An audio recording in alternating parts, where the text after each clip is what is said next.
Hello दोस्तों, सीमा लोकगीत channel में आज से स्वागत करती हूँ फिर से आज के इस वीडियो में।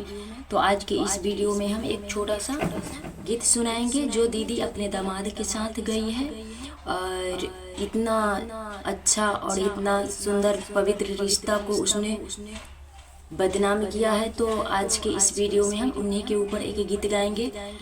तो कैसा लगेगा कमेंट सेक्शन में ज़रूर बताइएगा। यदि पसंद आए तो लाइक सब्सक्राइब शेयर कीजिएगा। तो हम शुरू करते हैं इस गीत को।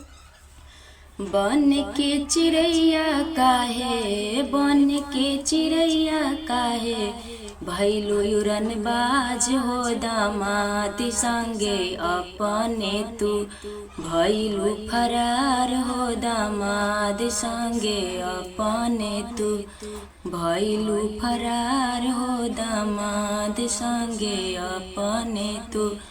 सोना लुटली चानी लुटलू आवरो रुपैया हो, सोना लुटली चानी लुटलू आवरो रुपैया हो। माटी में मिलाई देहलू पति के कमैया हो, माटी में मिलाई दिहलू पति के कमैया हो।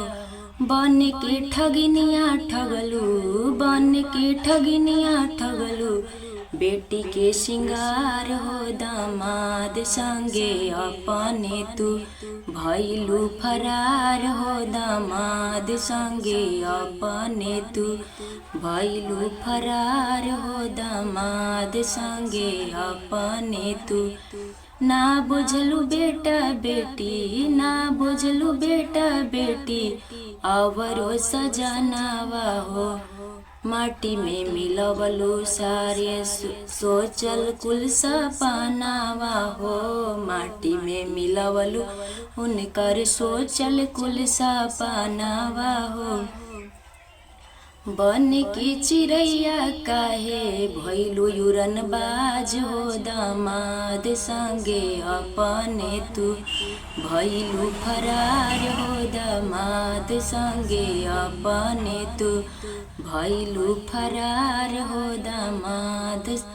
हंसोला हंसताटे गाँव टोला, दुनिया जहान हो दामाद संगे अपने तू, भैलू फरार हो दामाद संगे अपने तू।